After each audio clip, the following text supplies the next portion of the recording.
Previous క్లాస్లో మనం Python అనేది ఎలా ఇన్స్టాల్ చేసుకోవాలి అండ్ పైథాన్ మన సిస్టమ్ లోపల కరెక్ట్గా ఇన్స్టాల్ అయిందా లేదా చెక్ చేసుకున్నాం కదా. అసలు వాట్ ఈస్ పైథాన్ అనేది కూడా మనం నేర్చుకున్నాం. పైథాన్తో పాటు పైథాన్ ప్రోగ్రామింగ్ లాంగ్వేజ్ అంటే ఏంటి అండ్ ప్రోగ్రామింగ్ లాంగ్వేజ్లో టైప్స్ ఏంటి, పైథాన్ అనేది ఇంటర్ప్రిటెడ్ లాంగ్వేజ్ కదా, ఇంటర్ప్రిటెడ్ లాంగ్వేజ్ అండ్ కంపైలేటెడ్ లాంగ్వేజ్కి డిఫరెన్స్ ఏంటి మనం అయితే లాస్ట్ వీడియోలో కవర్ చేసాం కదా. సో ఈరోజు అసలు బేసిక్గా పైథాన్ మనం ఏదైతే ఇన్స్టాల్ చేసుకున్న పైథాన్ ఉంది కదా, పైథాన్ యొక్క సింటాక్స్ ఏంటి, సింటాక్స్ అంటే ఏంటో కూడా చెప్తాను. అండ్ పైథాన్ యొక్క బేసిక్ కోడ్ అనేది ఎలా రాస్తాం, ఎలా రన్ చేస్తాం అనేది అయితే ఈ వీడియోలో అయితే కవర్ చేద్దాం. ఈ వీడియో అనేది చాలా చిన్న వీడియో, సో ఈ వీడియో చాలా షార్ట్ వీడియో అండ్ డెప్త్గా మనం వెళ్దాం. సో బేసిక్గా మనం పైథాన్ ఇన్స్టాల్ చేసుకున్నాం కదా. సో ఆ ఇన్స్టాల్ చేసుకున్న పైథాన్ ఉంది కదా, ఆ పైథాన్ అనేది మనము ఇక్కడ ఓపెన్ అయితే చేసుకుందాం. సో ఫర్ దాట్ మనం ఏం చేయాలంటే మన సెర్చ్ బార్ ఉంది కదా, విండోస్ సెర్చ్ దగ్గరికి వెళ్ళి IDLE అని టైప్ చేయండి. సో ఈ IDLE అని టైప్ చేసి మనకి పైథాన్ IDLE అనేది మనకి ఇక్కడ చూపడం జరుగుతుంది. సో ఈ IDLE అనేది మనం ఇక్కడ ఓపెన్ చేసుకుందాం. సో ఇక్కడ మనం పైథాన్ కదా డౌన్లోడ్ చేసింది, పైథాన్ కదా ఇన్స్టాల్ చేసింది, మనకి ఇక్కడ IDLE అని ఎందుకు మనం ఇక్కడ అనుకుంటున్నాము, పైథాన్కి IDLEకి సంబంధం ఏంటి, IDLE అంటే ఏంటి అనేది ఇప్పుడు చూద్దాం. సో బేసిక్గా IDLE అంటే IDLE కదా, I stands for integrated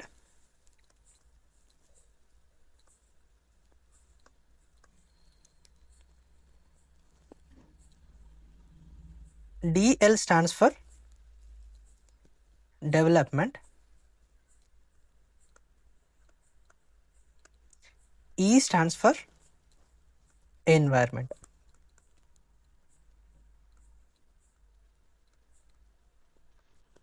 integrated development environment అంటే ఈ పర్టికులర్ IDLE ఏం చేస్తుందంటే మనం ఏదైనా సరే పైథాన్కి సంబంధించిన అప్లికేషన్ కానీ కోడ్ కానీ రాయడానికి కానీ, కోడ్ అనేది మనము రాయడానికి, ఎగ్జిక్యూట్ చేయడానికి, ఎగ్జిక్యూట్ అంటే మనం రన్ అంటాం కదా. సో ఏదైనా సరే ఒకటి మనము రన్ చేయడాన్ని మనం టెక్నికల్గా ఎగ్జిక్యూషన్ అంటాం. సో పైథాన్ కోడ్ని రాయడానికి, ఎగ్జిక్యూట్ చేయడానికి ఒక పర్టికులర్ ఎన్వైర్న్మెంట్. ఇక్కడ మనం ఎగ్జాంపుల్ ఏంటి, మనము స్కూల్కి ఎందుకు వెళ్తాం, స్కూల్ అనేది ఒక ఎన్వైర్న్మెంట్. ఆ ఎన్వైర్న్మెంట్లో మనం ఏం చేస్తాం, చదువుకుంటాం. సో అలానే పైథాన్కి సంబంధించిన ఎన్వైర్న్మెంట్, ఆ పైథాన్ కోడ్ రాయడానికి, పైథాన్ కోడ్ ఎగ్జిక్యూట్ చేయడానికి ఒక ఎన్వైర్న్మెంట్ ఉంటుంది కాబట్టి దాన్ని మనం IDLE అంటాం. సో ఇప్పుడు IDLE ఎందుకు వచ్చింది, మనం పైథాన్ కదా ఇన్స్టాల్ చేసిన, IDLE ఎందుకు ఓపెన్ చేస్తున్నాం అనేది కొంచెం క్లారిటీ అయితే వచ్చింది అనుకుంటున్నాను. సో ఇప్పుడు మనం IDLE ఏదైతే ఉందో IDLE అనేది ఓపెన్ చేసుకుందాం.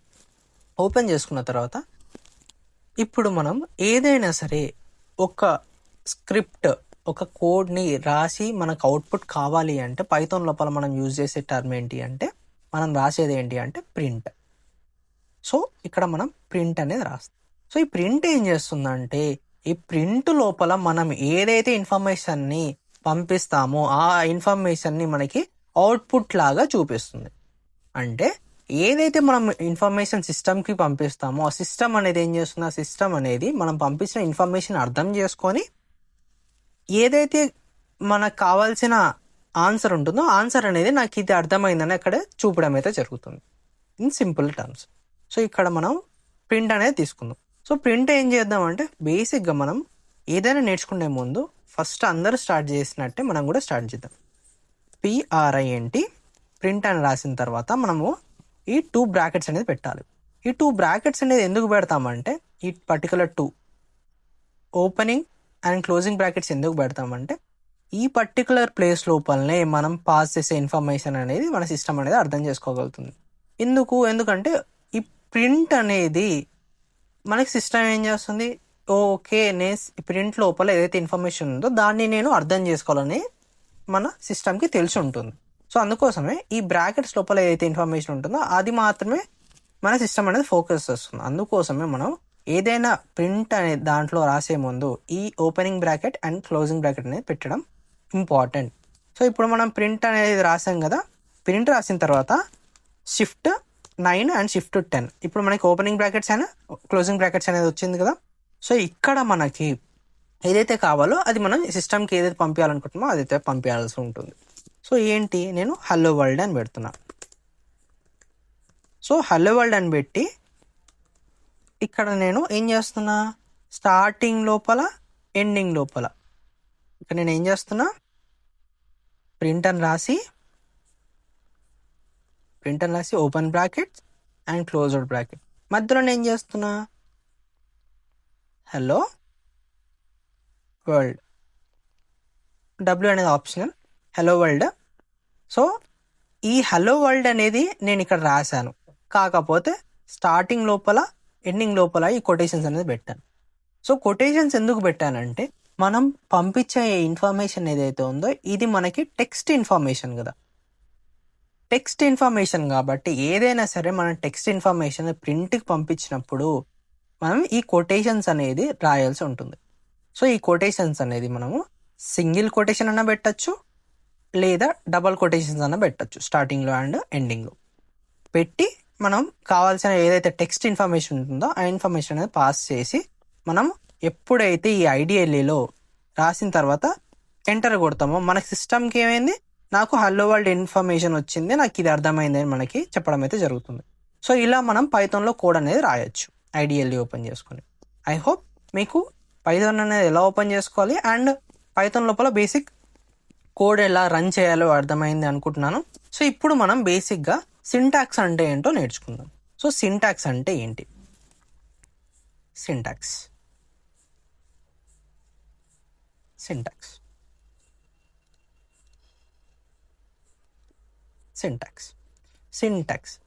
సింటాక్స్ అంటే ఏంటి, పైథాన్లో కానీ ఏదైనా ప్రోగ్రామింగ్ లాంగ్వేజ్లో సింటాక్స్ అనేది మనకి ఇంపార్టెంట్. ఈ ఎందుకు ఇంపార్టెంట్ అంటే, లెట్స్ సే నేనే ఉన్నాను, నేను ఎవరైనా తెలియని పర్సన్ దగ్గరికి వెళ్ళి వాళ్ళ పేరు నేను తెలుసుకోవాలనుకుంటున్నాను. అదే నేను ఇంగ్లీష్లో నాకు వాళ్ళకి తెలుగు వచ్చో లేదో తెలియదు. సో ఇప్పుడు మన కామన్ లాంగ్వేజ్ ఏమవుతుంది, ఇంగ్లీష్. సో నేను వాళ్ళ దగ్గరికి వెళ్ళి ఇది నేను ఇది ఇంకొక పర్సన్, నేను ఎవరో కొత్త పర్సన్ ఉన్నారు. సో ఈ కొత్త పర్సన్ దగ్గరికి వెళ్ళి నేను వాళ్ళ పేరు అనేది తెలుసుకోవాలనుకుంటున్నాను. సో అలాంటప్పుడు నేను ఇంగ్లీష్లో ఏం చేయమంటాను, what is your name. So ఇదే కదా నేను అడిగేది, నీ పేరు ఏంటి అని మనం తెలుగులో అడిగితే అదే మనం ఇంగ్లీష్లో అడిగినప్పుడు ఏమవుతుంది, వాట్ ఈజ్ యువర్ నేమ్ అవుతుంది. సో అలానే నేను అడిగాను కాబట్టి వీళ్ళు ఏం ఆన్సర్ ఇస్తారు నాకు, ఇది నేను ఇది వాళ్ళు. వాట్ ఈజ్ యువర్ నేమ్ అని అడిగినప్పుడు వాళ్ళు ఏమంటారు, my name is Harsha. Let's say వాళ్ళ నేమ్ హర్ష. సో నేను వాట్ ఈజ్ యువర్ నేమ్ అడిగినప్పుడు మై నేమ్ ఈజ్ హర్ష అంటున్నారు కదా. సో ఇప్పుడు ఏమైంది, ఒక సీక్వెన్స్, ఒక ఆర్డర్ అనేది పర్ఫామ్ అయింది కదా. సో ఈ ఆర్డర్ ఏదైతే మనం ఫాలో అవుతున్నామో దాన్ని మనం సింటాక్స్ అంటాం. అలానే టెక్నికల్గా మన ప్రోగ్రామింగ్ లాంగ్వేజ్లో సింటాక్స్ అంటే సెట్ ఆఫ్ రూల్స్. ఏం రూల్స్, అసలు కోడ్ అనేది ఎలా రాయాలి, దాని కరెక్ట్ ఆర్డర్ ఏంటి, ఏం ఫాలో అవ్వాలి, ఏమి పెట్టాలి ఎండింగ్ లోపల, స్టార్టింగ్ ఎలా స్టార్ట్ చేయాలి, ఎండ్ ఎలా ఎండ్ చేయాలి, ఎలా రన్ చేయాలి, ఇవైతే రూల్స్ ఉంటాయి కదా, ఈ రూల్స్ని మనం టెక్నికల్గా సింటాక్స్ అంటాం. ఈ ఫాలో అవ్వాల్సిన రూల్స్ని మనం టెక్నికల్గా సింటాక్స్ అంటాం. సో ఈరోజు ఏం నేర్చుకున్నాం మనం, ఈరోజు ఏం కంప్లీట్ చేసామంటే పైథాన్ కోడ్ అనేది ఎలా రాయాలి అండ్ ఆ కోడ్ రాయడానికి మనం ఏదైతే ఐడిఎల్ఏ ఉంది కదా ఆ ఐడిఎల్ఏ అనేది ఎలా ఓపెన్ చేయాలి అండ్ సింటాక్స్ అంటే ఏంటి నేర్చుకున్నాం. సో సింటాక్స్ అంటే ఏంటో నేర్చుకున్నాం కదా, ఇప్పుడు పైథాన్కి సంబంధించిన సింటాక్స్ ఎలా ఉంటుంది అనేది చూద్దాం. సో బేసిక్గా మనం పైథాన్కి సంబంధించిన సింటాక్స్ ఎలా ఉంటుందో చూడాలంటే నిన్న మనం తీసుకున్నాం కదా ఆ ఎగ్జాంపుల్ అయితే తీసుకుందాం. సింటాక్స్ ఎలా ఉంటుందంటే పైథాన్ యొక్క రూల్స్ అండ్ రెగ్యులేషన్స్ అనేది చాలా సింపుల్. ఏంటి అంటే లైన్ బై లైన్ అనేది మనం రాయాల్సి ఉంటుంది కోడ్ ఏదైనా సరే. దాని తర్వాత ఈ స్టార్టింగ్ లోపల లెట్స్ సే ఇక్కడ మనం చూసుకున్నట్టయితే ఇది జావా కదా, జావా లోపల ఏదైనా ఒక లైన్ ఎండ్ అయ్యేటప్పుడు మనం ఇక్కడ ఏం చేస్తున్నాం, ఎండ్ అయ్యేటప్పుడు ప్రతిసారి మనం ఇక్కడ సెమీకాలన్ అనేది పెడుతున్నాం, డాట్ కామా సెమీకాలన్ అనేది పెడుతున్నాం. సో ఇలాంటి సెమీకాలన్ అనేది ప్రతి లైన్లో మనం జావాలో పెట్టాల్సి ఉంటుంది. బట్ పైథాన్ లోపల అలాంటి రూల్స్ అండ్ రెగ్యులేషన్స్ అనేవి లేవు. అందుకే మనకు పైథాన్ అనేది ఈజీ టు లెర్న్ లాంగ్వేజ్ అయింది, బిగినర్ ఫ్రెండ్లీ లాంగ్వేజ్ అయింది. ఎందుకంటే మనకు ఎలాంటి రెస్ట్రిక్షన్స్ లేవు. సో ఏదైనా సరే లైన్ మనం రాసిన తర్వాత నెక్స్ట్ లైన్కి వెళ్ళాలంటే డైరెక్ట్గా ఎంటర్ ప్రెస్ చేసి మనం నెక్స్ట్ లైన్లో మనం కోడ్ అనేది రాసుకోవచ్చు. దాని తర్వాత ఏదైనా సరే కాకపోతే మనం ప్రింట్ స్టేట్మెంట్ లోపల ఏదైతే మనం ఇన్ఫర్మేషన్ పాస్ చేయాలనుకుంటున్నామో ఆ ఇన్ఫర్మేషన్ ఒకవేళ టెక్స్ట్ బేస్డ్ ఇన్ఫర్మేషన్ అయితే మనము ఈ స్టార్టింగ్లో ఎండింగ్లో కొటేషన్స్ అనేది పెట్టడం మ్యాండేటరీ. ఇది పెట్టకపోతే మనకి అవుట్పుట్ అనేది రాదు, ఏమొస్తుంది, ఎర్రర్ అనేది వస్తుంది. నెక్స్ట్ క్లాస్ లోపల ఎర్రర్ అంటే ఏంటి, దాన్ని ఎలా రిజాల్వ్ చేయాలో ఇవైతే డిస్కస్ చేద్దాం in future classes. So basic structure అయితే ఎలా ఉంటుంది పైథాన్ యొక్క స్ట్రక్చర్. సో ఇదే ప్రాబ్లమ్ని మనము పైథాన్ లోపల ఎగ్జిక్యూట్ చేసి చూద్దామా. సో ఎగ్జిక్యూట్ చేయడానికి మనం ఏం చేయాలి, ఐడిఎల్ఏ అనేది ఓపెన్ చేసుకో. సో ఇదే ప్రాబ్లమ్ని కదా మనం చేయాలనుకుంటున్నాం. సో ఆ ప్రాబ్లం ఏంటి, adding of 2 numbers. So adding of 2 numbers ఏంటి, నా దగ్గర 2 నెంబర్స్ ఉన్నాయి, ఏ అనే నెంబరు, బి అనే నెంబర్. ఏలో మనకి ఏముంది 10 ఉంది, బిలో ఏముంది 20 ఉంది. నేనేం చేయాలనుకుంటున్నా, ఈ 10+20 ఏదైతే ఉందో ఈ 10+20 చేస్తే నాకు అవుట్పుట్ ఏంటి, అవుట్పుట్ అనేది మనకి 30 వస్తుంది కదా. ఈ 30 వస్తుందో రావట్లే నేను చెక్ చేయాలనుకుంటున్నా. సో ఇదైతే మనం చెక్ చేసి చూద్దాం. సో ఇప్పుడు ఏం చేద్దామంటే ఐడిఎల్ అనేది ఓపెన్ చేసుకుంటాం. సో ఐడిఎల్ అనేది ఓపెన్ చేసుకుంటే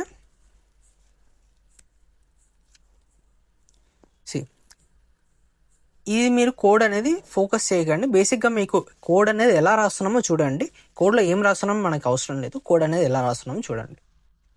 ఏలో నా దగ్గర ఏముంది 10 అనేది ఉంది, అలానే బిలో ఏముంది 20 ఉంది. సో నాకేం కావాలి, ఏ బి ఈ 2 నెంబర్లని యాడ్ చేస్తే ఏమొస్తుంది నాకు కావాలి. ఏ ప్లస్ బి అనేది ఎప్పుడైతే మనం చేస్తామో అవుట్పుట్ ఏమొచ్చింది, మనకి 30 అనేది వచ్చింది. కరెక్టే కదా, 10+20 ఎంత 30. ఇలా మనం పైథాన్ లోపల కోడ్ అనేది రాస్తాము. నెక్స్ట్ క్లాస్లో అసలు ఐడిఎల్ఏలో టైప్స్ ఏంటి, ఐడిఎల్ఏలో ఉన్న ఫీచర్స్ ఏంటి, ఇవైతే డిస్కస్ చేద్దాం. అండ్ ఈరోజు మనం నేర్చుకున్న టాపిక్స్ ఏంటి, ఈరోజు మనం కవర్ చేసిన టాపిక్స్ ఏంటి, అసలు పైథాన్కి సంబంధించిన కోడ్ అనేది ఎక్కడ రాయాలి, అండ్ ఈ పర్టికులర్ కోడ్ అనేది ఎలా రాయాలి, how to right code, what is syntax, అసలు సింటాక్స్ అంటే ఏంటి, సింటాక్స్కి సంబంధించిన ఎగ్జాంపుల్స్ ఏంటి మనం చూసాము. దాంతోపాటు ఒక బేసిక్ ప్రాబ్లం అయితే చేసాం.